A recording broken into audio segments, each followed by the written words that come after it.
Seorang manusia akan ditanya dari mana dia mendapatkan hartanya dan kemana mengeluarkan hartanya tersebut. Apakah mencari dari jalan yang halal kemudian dikeluarkan ke jalan yang haram, atau mencari dari jalan yang haram, kalau mau dikeluarkan dengan jalan yang halal, jelas Allah tidak akan menerima, karena innallaha thayyibun wa la yaqbalu illa thayyiban. Allah baik dan tidak akan menerima kecuali sesuatu yang baik. Nah, seberat apapun dalam kehidupan yang kita jalani ini, jangan sampai kita lupa untuk menjadi orang-orang yang bersyukur kepada Allah, atau menjadi orang yang pandai untuk bersyukur kepada Allah Subhanahu wa taala. Karena bagaimanapun kita amati dan jika kita hayati kehidupan kita ini, akan kita dapatkan bahwasannya kenikmatan Allah Subhanahu wa taala, karunia yang Allah berikan kepada kita semua, kebaikan-kebaikan yang berlimpah, tidak pernah berhenti kita rasakan. Kalau kita mau pikirkan dalam 1 menit berapa kali mata kita berkedip, ya kan?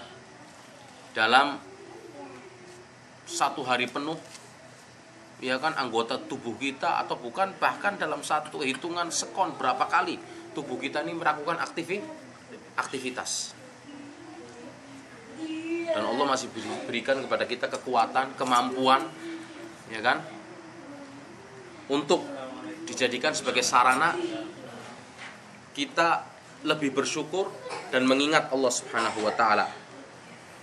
Tubuh kita sehat, lengkap dengan panca inderanya. Lezatnya makanan di depan antum sekalian yang masih bisa dicicipi oleh mulut kita. Nyenyaknya tidur yang masih kita rasakan, walaupun barusan tadi gontok-gontokan sama majikan, tapi masih alhamdulillah bisa menikmati enaknya, ya kan, tidur, udara yang segar yang masih bisa kita hirup, kecukupan sandang, pangan, dan kebutuhan hidup yang lainnya. Yang ini adalah merupakan kenikmatan yang tiada tara, yang kita diperintahkan untuk bersyukur kepada Allah Subhanahu wa taala, yang dengan bersyukurnya kita adalah merupakan modal utama untuk datangnya kenikmatan yang lain dari Allah Subhanahu wa taala. Seperti Allah firmankan, la in syakartum la azidannakum wa la in kafartum inna adzabi lasyadid. Apabila kalian bersyukur kepada Allah dan pandai bersyukur, maka syukurnya kita adalah merupakan modal untuk datangnya kenikmatan yang lain dari Allah Subhanahu wa taala. Tapi ingat, kalau kita kufur, maka sesungguhnya azab Allah sangat pedih. Dan pandangan yang selalu melihat ke bawah lebih mudah untuk menjadikan kita sebagai orang-orang yang bersyukur daripada kita selalu melihat ke atas. Karena setiap yang di atas kita ada yang lebih di atas lagi. Wa fawqa kulli dzi ilmin alim. Di atas setiap yang berilmu ada yang lebih berilmu, yang pusatnya kembalinya semuanya kepada Allah Subhanahu wa taala. Nah, kalau kita mau sedikit merenung, coba kita bandingkan orang-orang yang tergeletak, terbaring di rumah sakit tanpa daya, sedangkan kita masih sehat dengan tubuh kita. Orang-orang yang cacat kehilangan salah satu dari anggota tubuhnya, sedangkan kita masih sehat, sempurna dengan anggota tubuh kita. Orang-orang yang tertimpa bencana, ya kan, seperti saudara-saudara kita di Merapi, bukan tertimpa bencana saja, tapi bencana yang lebih besar, mereka menjadi proyek kristenisasi, ya kan. Nah, di sini mereka sedang diuji atas keimanan mereka. Apakah mereka bisa menjadi orang-orang yang tegar dan berhasil untuk meraih kemenangan abadi, mendapatkan keridhaan Allah, yang dengan keridhaan Allah tersebut ujung pangkalnya adalah mendapatkan surganya, dalam mempertahankan akidah, tauhid mereka, agama mereka. Dan yang sangat disayangkan sekali, justru yang membantu proyek itu adalah umat Islam sendiri. Ini sangat lebih disayangkan lagi.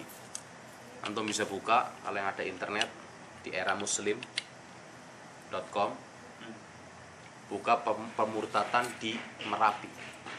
Saya tidak perlu lontarkan siapa yang ikut membantu, akan tetapi Anda akan baca sendiri dan akan lihat.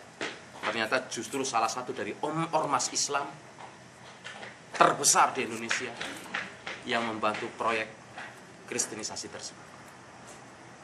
Semoga Allah Subhanahu wa taala memberikan kekuatan kepada mereka, saudara-saudara kita, untuk tetap istiqomah dan tegar dalam mempertahankan akidahnya yang benar di jalan Allah Subhanahu wa taala.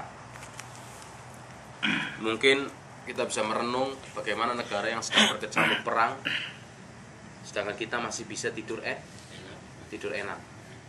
Saya pernah punya seorang teman dari Afghanistan, kata dia, hiburan kita kalau tidur itu suara peluru. Sampai dia itu bisa membedakan mana peluru Kalashnikov bunyinya, senjata Kalashnikov itu bunyinya gimana, dan M16 itu bunyinya gimana. Saking apalnya, Pak. Oh, itu suara bedil Kalashnikov. Oh, itu suara bedil. Katanya bisa membedakan, saya bisa membedakan. Mana suara tembakan Kalashnikov, mana suara tembakan. Berarti ya bom kan? molotov itu mana ya? Kenapa? Udah lebih besar lagi dari itu. Iya kan? Karena memang Indonesia dia hidup di sebuah negara yang berkecamuk perang, nggak pernah berhenti. Tapi alhamdulillah Allah masih berikan, ya kan, kenikmatan kepada kita, keamanan, kebebasan, ya kan, untuk kita beraktivitas. Saudara-saudara kita yang mungkin serba kekurangan karena salah satu musibah yang menimpa mereka, kepedihan yang dialami manusia di sekeliling kita dan lain sebagainya. Makanya kita ikut serta mendoakan mereka, Allahumma farrij hammahum wa nafis karbahum. Semoga Allah mudahkan, ya kan, mereka dalam melalui musibah-musibah itu, dan Allah berikan kekuatan kepada mereka dan dijadikan sebagai sarana untuk lebih mengingat Allah Subhanahu wa taala. Ingatlah Allah di waktu senang, maka Allah akan mengingatmu di waktu susah. Karena memang umumnya orang lupa sama Allah di saat mereka senang. Tidak ingat kalau yang naikkan pangkatnya, yang memberikan kekayaan kepada dia, yang memudahkan jalannya untuk jadi pemimpin, memudahkan jalannya untuk menjadi, ya kan, seorang lurah, bupati, sampai presiden adalah Allah Subhanahu wa taala. Tapi sangat disayangkan, ini bukan dijadikan sebagai sarana untuk dia mengingat Allah Subhanahu wa taala, tapi justru malah dijadikan sebagai sarana untuk bermaksiat kepada Allah Subhanahu wa taala. Saya sudah habis dan rugi 1 M